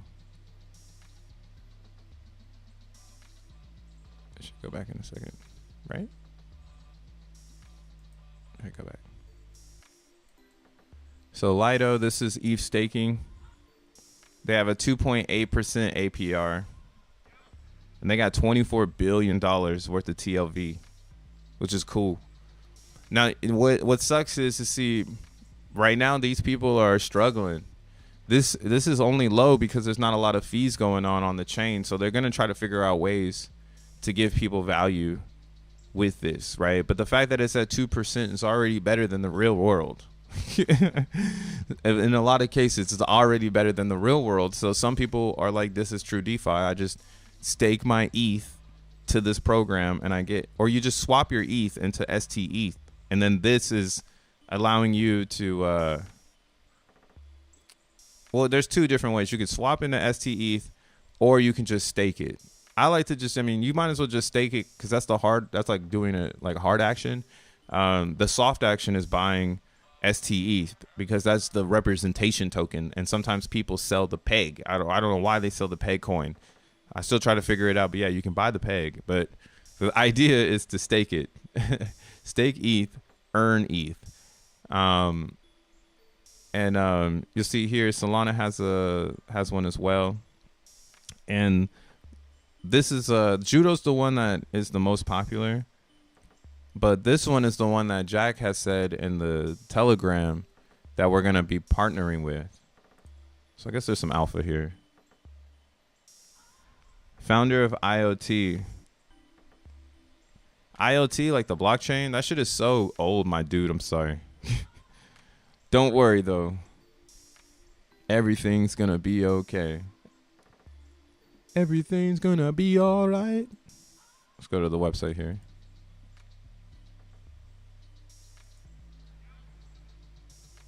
So you see on ETH right now, it's like I said, 2.9%, but we're gonna go here to the forever up Judo. Judo's crushing it. What they've done is they've created like a cluster of nodes, and it's like such a good utility. We used it or you can use the Judo network when mining solXEN. So that's when I was introduced to it, because the best way to mine solXEN was through Judo, because it was fast.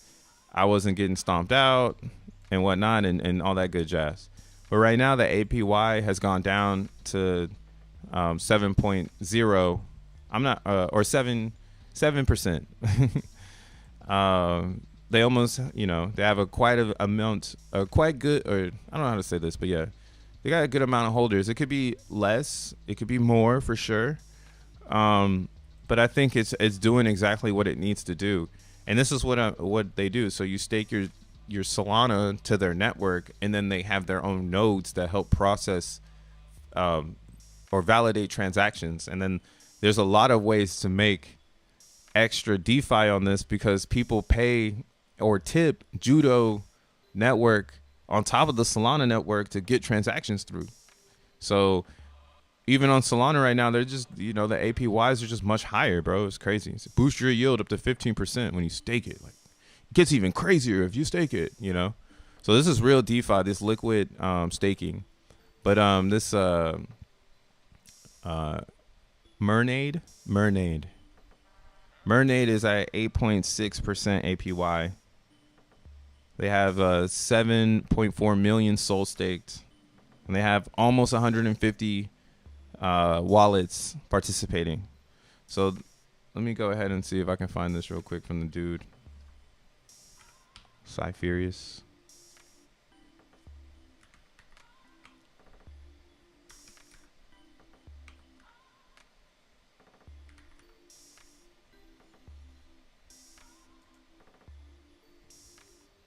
Let me see. We made friends at Mermaid. Oh, maybe I'm jumping the gun.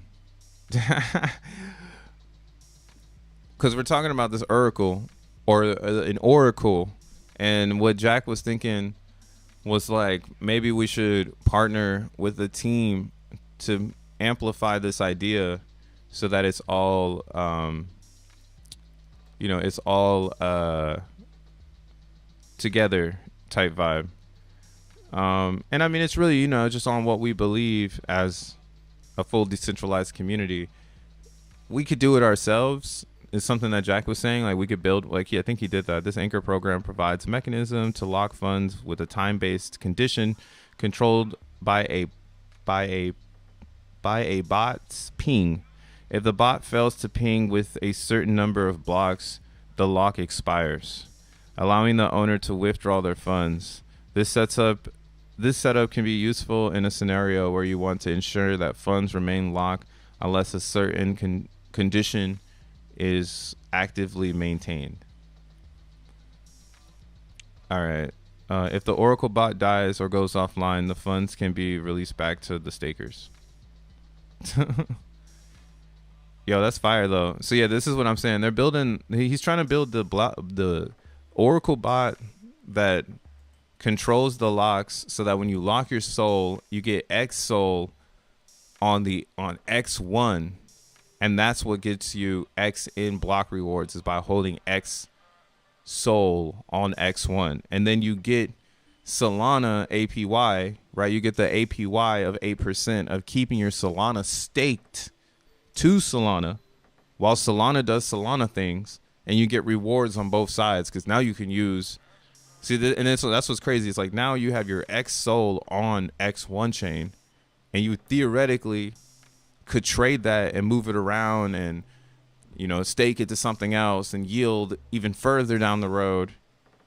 And in some way, somehow, you lose it. You lose your stake on Solana, right? Because then you can never go back to return the coins, because you won't have enough coins, for the stake. It's like, oh, we gave you 150 and now you're coming back with 149. Like, you need to go find one more X Sol.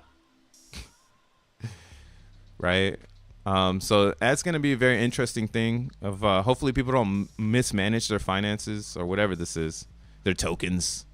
But yeah, liquid staking is huge, and that's the flexibility that we get. This APY is just from people using the chain. So the more the chain is used, the higher the Ys.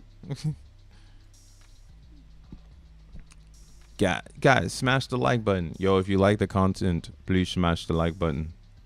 The shade is real. Man, I only like futuristic shit, bro. There's so many bunk ass blockchains. Them shit suck. Like, they really suck, yo. That's why I like that DeFi Llama is proving our points. That, yeah, maybe we should just be focused on liquid staking. Maybe we should just be focused on the top. Like, you know, being a part of the chain instead of getting caught up in the VC big, you know, back and forth. Like, I'm better than this. This is better than that. You know, just wait for X1 chain and stack your coins up. Get you some Sol. Go and stake it right now. Then when X1 launches, go and stake your Sol for X1 chain's node. And then change up the game and beat everybody on Solana to a new world where it's like, yo, you can hold Solana and let them cook. And then you can get some revenue coins on another chain that's just like Solana. And you can trade and do DeFi over there for lower fees and less congestion. Right? We haven't even started talking about that part of X1, of how it's going to be offered to Solana users as a better chain than Solana. And everybody knows it. It's going to be faster than Solana, more stable than Solana, and more decentralized than Solana. And it's going to allow Solana to be Solana. It's not trying to change the trajectory of how Solana navigates. And I think that is really the future. Like, the future is not dictating the outcome of the overall token or the blockchain. Like, fragmentation in Ethereum has lost the plot, and now I'd rather be on base, and they would applaud me. Like, damn, thanks for going to base, bro. Thanks, bro. We're happy you're on base. We're happy you're enjoying yourself. It's like, damn, that's crazy. Like, I thought everybody would want me to be on the real chain. But what is the real chain, right? Again, I keep saying it. Maybe Ethereum is just vanity, and its true purpose is to be staked on ETH. But that vanity is also why it's a good coin to kick off a chain with, because you can just use the Ethereum as like a headline. Like, oh, we use ETH on our chain too. You can do fees and get an advantage, blah, blah, blah, blah, blah, and all that other shit. But yeah, that's kind of why I already got this shit figured out. It's all the same. It is all the same. Looking at DeFi Llama though on base, like, base got nothing going on. There's nothing happening here. Oh, they put Pancake Swap on base? I didn't even know that. That's crazy. Taro? What's this? That was lending. Services. Let's check it out. Let's check out some under 10 million TVL projects on base. Here, let's see what's going on.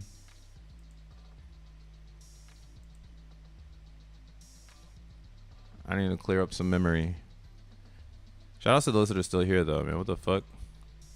We're just chilling. It's Friday. You ain't got work today. Maybe you do. So let's see. What is this? An autonomous on-chain treasury management protocol for DAOs, built by a team at a hard-ass name to say. The future-proof on-chain treasury. Fully autonomous, transparent, security-first, non-custodial. An all-in-one solution treasury operation and fund management. Here, let's look at the app.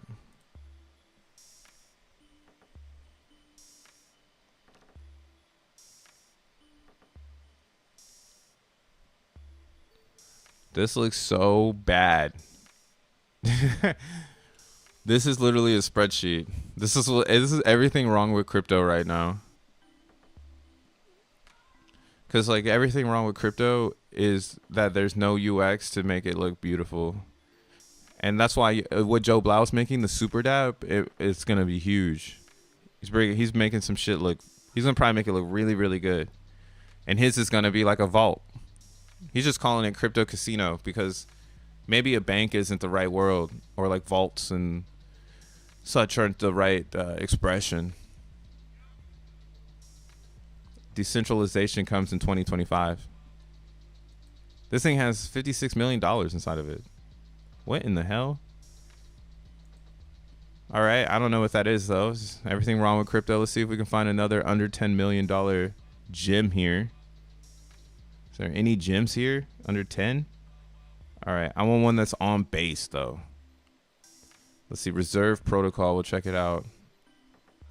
And then what else? Well, you know about balancer. Friend tag V1. Base swap. Let's see here. Floki locker. Bunny swap. Jojo derivatives. BSX exchange. More derivatives. See, everything on base is like so DeFi. But when I go to DeFi Llama, I always like to also look at like the chains. Because if it's only on base, it makes me intrigued because it's like, oh, why base, you know? I wonder why they chose just base. Reserve Protocol is a platform which enables anyone to create a yield-bearing decentralized and asset-backed currency. Okay. Yo, we're getting ready to do the same shit in the game form. So crazy. Damn. They not ready. To be honest. Yo, I'm pumping Bitcoin Cash right now. Bitcoin Cash is pumping on my stream. Off my stream. I did it. Thank me later, Bitcoin Cash. Crypto bro effect. Yo, I'm pumping Bitcoin Cash right now.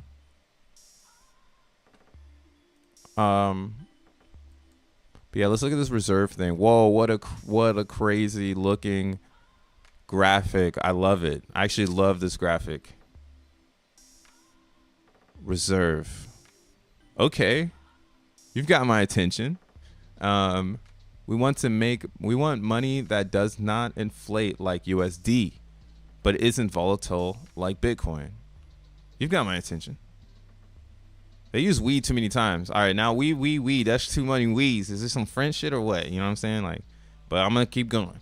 We believe money should be an index of the world assets, stock, bonds, gold, real estate, and more. But we aren't building the currency directly. We build a reserve protocol. We built the reserve protocol, which lets anyone create a new currency backed one-to-one by a collection of tokenized assets. Oh, this is like token set. Because anyone can build a token set.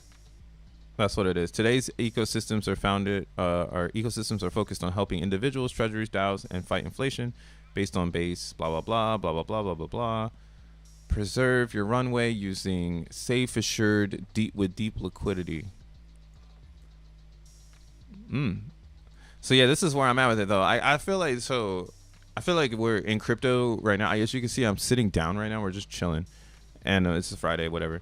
But we're at this moment too where we have the opportunity to take advantage of great APYs at the low before you know, a lot of people come in. That's why again this sell-off on Bitcoin in traditional markets right now, this isn't bad, because if you're really here for it right now and you're gonna be here for it later, why not get some discounts? You know, why not like support base? Because what if some of these base dApps come to Bitcoin? Because you know Brian Armstrong's a Bitcoiner, so of course he's probably gonna want to make a rail to Bitcoin.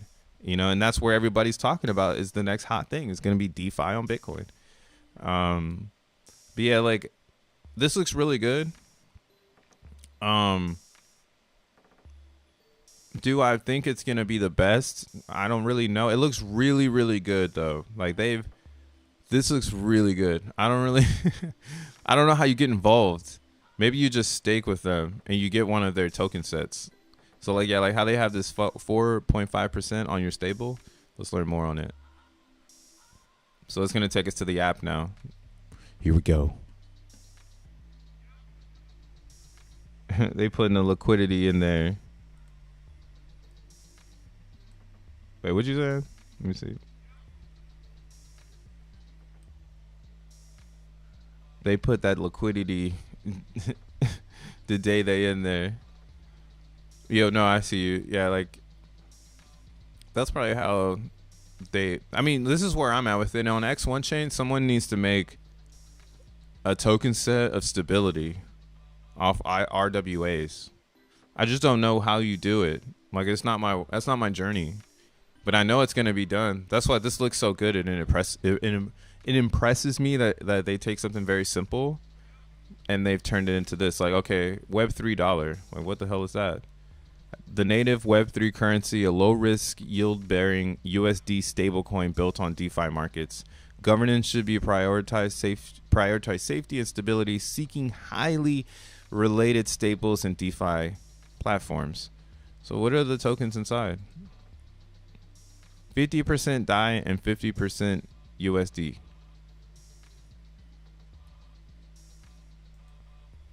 And 50% on Maker and 50% on Compound.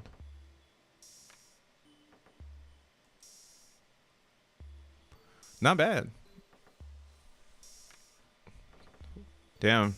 So I mean, yeah, I mean, hey, maybe this is the real future, bro. So this is basically liquid staking, in the sense of like turning your coins into an additional an index stable coin, right? That's what this is, USDC3. I could buy one of these right now and start earning 4%. And then if I stake it, you see this? Look, if I stake it, I can earn 11%. Whew, shit gets wild. Yeah, man, this is a cool app. I like this. I like this a lot. I'm not connected to it yet, but yeah. I like this a lot. This is looking good. Shout outs to them. They got a lot of shit here. See, this is what I'm saying. We could get CBZen in the mix of this stuff if we figured it out. Maybe somebody makes a stable coin with CBZen's inflation of the G rank, because you can index that. Maybe that's where we are. Maybe that's what we need to do. I don't know. I'm still trying to figure it out too, guys. Something in somewhere, some parameter in CBZen, some physic here needs to be fucking absorbed and taken to like this reserve thing. Maybe that's what it is. Didn't it say we can make our own tokens? Let's figure this out. How do I make my own coins? Fuck, I gotta figure this one out. I want to figure it out so bad. But yeah, if you could make like a token set, like a Dutch auctions. This is like how they're gonna do X1 chain. That's pretty funny. All right, governance. Yeah, cool study stuff, man. I'm gonna keep this pack pocketed. I'm gonna do my own research off channel, so I can really dive in. But that shit looks cool. That shit looks cool. That shit looks cool. And yeah, like the DeFi section in X1 chain is gonna be huge, and that's where I think a lot of builders are gonna show up, because Solana doesn't have that part, and Base is thriving in DeFi. They're thriving in bringing TradFi people in. Solana, it doesn't really care about that, because again, Satooli's a degen, so he's really just going for hardware, because that's where people don't need a degree to buy a supercomputer. You know, you don't need a degree to buy a supercomputer, man. You just need access to money and a Best Buy, and you can get online. So he's really betting on that, and then he's also betting on people taking the hardware to the next level, in my opinion, and again bringing hardware or bringing that relationship between software and hardware, which it just makes Solana undeniable. I mean, they've articulated it so many different ways. This JoJo site sucks. We're out of here. We're out of here. Get me out of here. So we already have the treasury game with the Prime miner. Because as people fill up this treasury to mine Prime numbers and win points that they can turn back into XSOL or XN or whatever this lives. This essentially makes like a treasury, right? Because people leave behind their coins, and that's why I would love to see where this goes in the future. Because that's a one of one. Look at this one, fiat money. Let's check it out. Infusion. It's a DEX. I'm just looking at anything that has one. It's only on base. Base and blast. Rocket swap. Everything's a DEX. That's also kind of weird. Well, not kind of weird, but it's just like, damn, everything's a DEX. New money with fiat coin or flat coin. Oh, flat money. 100% capital efficient, amplified purchasing power, backed by staked RETH. Everything's backed by something staked. This site sucks. Yeah, this site's garbage. How it works: deposit RETH into flat money market, mint unit. RETH is backing the unit flat coin. Flat coin holders earn trading borrow rates for liquid blah blah blah blah blah. You see, like, we're building all of this stuff into X1 chain because you're gonna, like, right now what's so massive about like me going through this, like, this is all Base has. Like, it's not like Base can just make a better chain because they have to please this community of builders. So this is where they have, I think, their choke point of Base, where eventually Base will not really make any sense because these DeFi things will just be going back and forth with each other. So again, that's why I'm betting on X1 to be a thing for a long time. I'm not betting on everything else. I'm just saying we're using it right now. And I feel like in X1 we have everything in the engine. So we'll be very innovative on how we use this inflation. We won't be like trying to just recreate the same thing, right? Because it's already in the chain. But on Base, if you see what I'm saying, like, they have to build liquidity, be adapt. Our liquidity will come in the form of a prime miner, or of an action of someone leaving some shit behind for a chance. It's gonna be crazy, bro. But yeah, that's why Base is so boring right now, man. Everything's the same. Everyone's just trying to get a grant, so they're just pumping shit out. Wham wham wham. Yeah, Zen on Base is the only thing to do right now. Everything's in dark mode too. Infusion, facilitating deep and stable liquidity based on Base, or liquidity on Base. Infusion is a new AMA program. All right, let's go. Oh shit. Everything is the same, bro. What the fuck?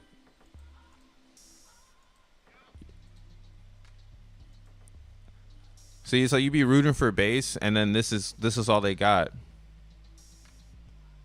My thought is, though, in Base, because this is one of the biggest Base dApps, is that what they're gonna do is, it's already built on finance because it's Coinbase, and Coinbase is already a bank. Like, you can leave your bank behind and go 100% Coinbase, and that's fine. Facilitate, they'll do everything for you if you're down to be KYC.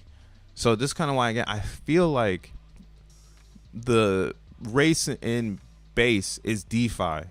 It's not to make an RWA, yet maybe you make an RWA index of things on Base, of gold, diamond, and silver.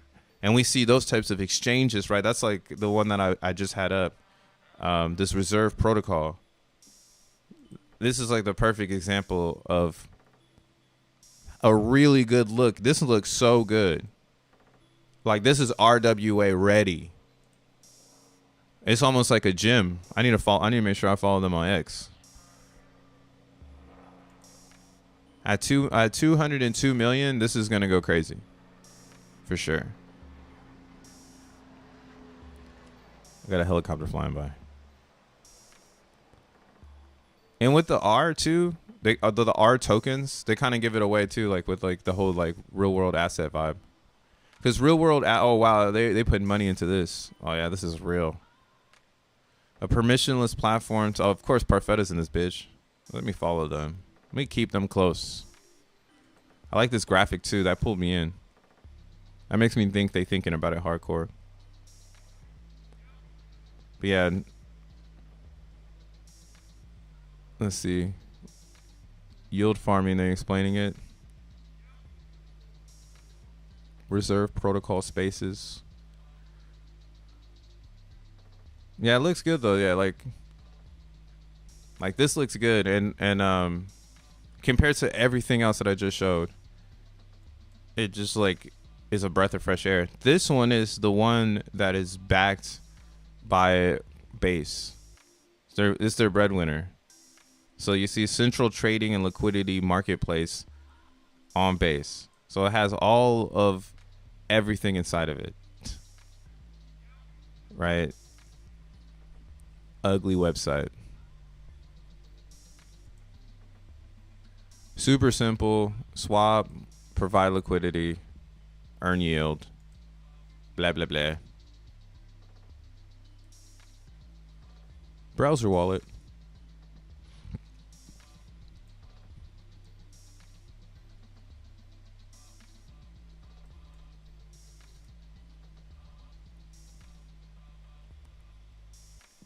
I'm trying to connect. I'm trying to see what's good.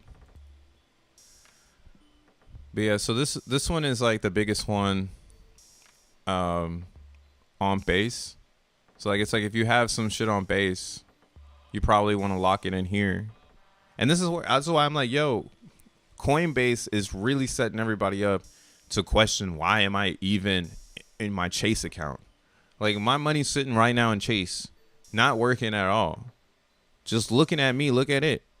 So it's like, why haven't I ported all of it to Base Chain and just started to stake it and create APY and move in to crypto? And like, you know, stop thinking the bakes are going to survive. You know, I don't think stable coins, or I don't think USDC will go down. I think it's going to be what everybody is surprised stays around. I don't know why we'd be surprised. But yeah, and I think, taking like an opportunity now, getting in these pools early, you know, and getting this APY based on the smartest play, which is going stable to stable. So that way, you know, you're not losing anything and it's just people trading it. It's tight. And then again, I think Zen fits in perfect in this narrative of like an inflatable coin that's paired with a stable coin. And I mean, I don't know. Something on Base is going to work. Something's going to work. I can feel it. When it happens, I don't fucking know.